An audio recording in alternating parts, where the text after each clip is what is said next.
네, 집에서 건강하게 있죠. 선생님도 다행히 건강하게 잘 있습니다. 자, 여러분들이랑 오늘 시간에는 이제 국어에서 논설문을 써보는 것에 대해서 알아볼 겁니다. 그래서 이 차시가 끝나면 사실 이번 9단원 차시가 거의 끝이 나거든요.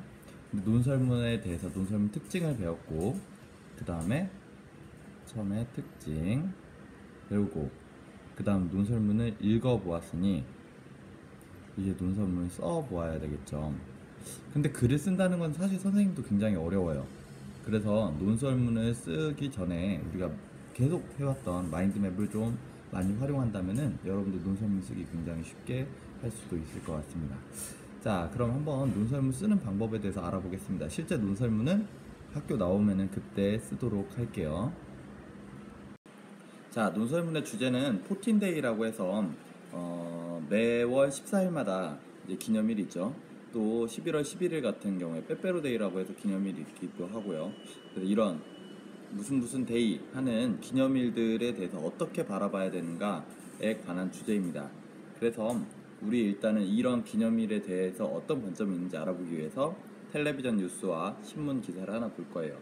텔레비전 뉴스 먼저 보여주겠습니다.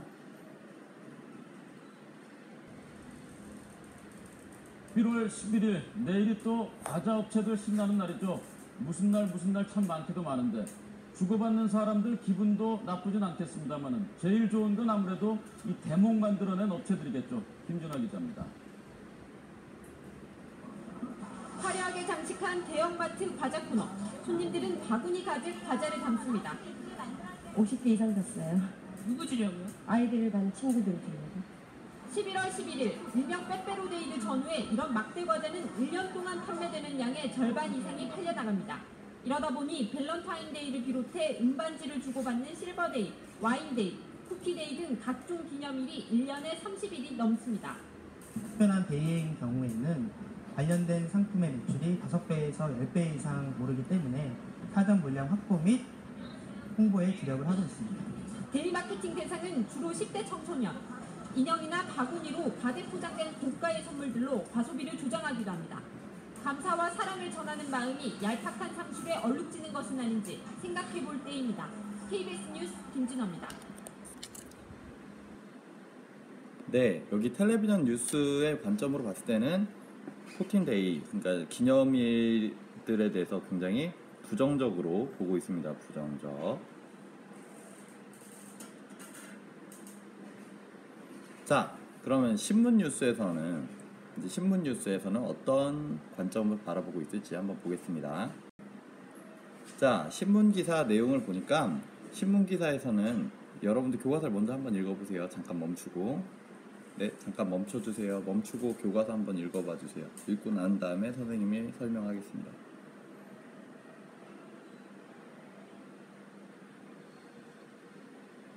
네, 다 읽었습니까?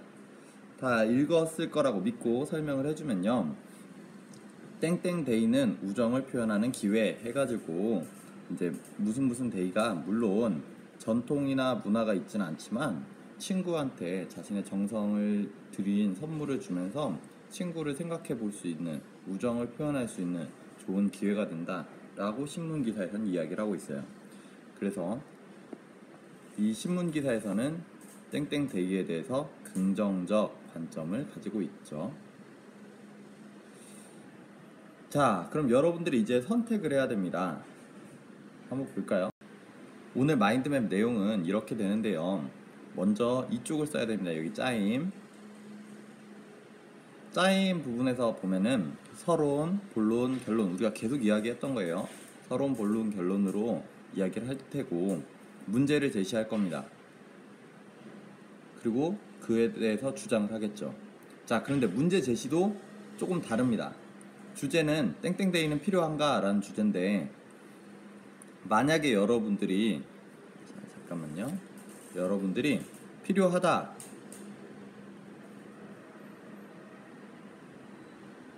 라고 한다면 필요하다라는 주장을 하기 위한 문제 상황은 요즘에 필요 없다고 하는 사람들이 많다. 필요 없다고 하는 사람이 많다. 하는 사람 많음. 또는 뭐 신문 기사나 그런 데서는 비판한다 이런 것들을 라고 이야기를 하겠죠. 반대로 여러분들이 필요 없다는 주장이라면은 요즘에 이러이런 걸 해서 뭐 회사에서 돈을 벌기 위해서 이윤 추구를 위해서 사람들을 속이는 행동이다. 또 이러한 것들 때문에 상처받는 어린이들이 많다. 그런 얘기를 하겠죠. 어떤 주장을 선택할 것인가에 따라서 문제 상황도 달라집니다. 내가 필요하다고 하는 입장인데 회사들이 돈을 벌고 있다는 문제 상황을 제시하면은 내 주장이 굉장히 힘이 없습니다. 내 주장을 강화할 수 있는, 내 주장을 뒷받침할 수 있는 문제를 제시하는 것부터가 굉장히 중요합니다. 한번 써보고 나서 읽어보면 선생님이 무슨 말을 했는지 잘 이해할 수 있을 것 같아요. 그리고 그래서 이제 하고 나서 그 다음 주장을 얘기를 하겠죠. 그러니까 나는 땡땡데이가 필요하다 또는 필요 없다 라고 할 겁니다. 그러고 나서 근거를 얘기하는데, 근거가 이제 교과서에 있는 내용이에요. 247쪽에 있네요. 적어줄게요.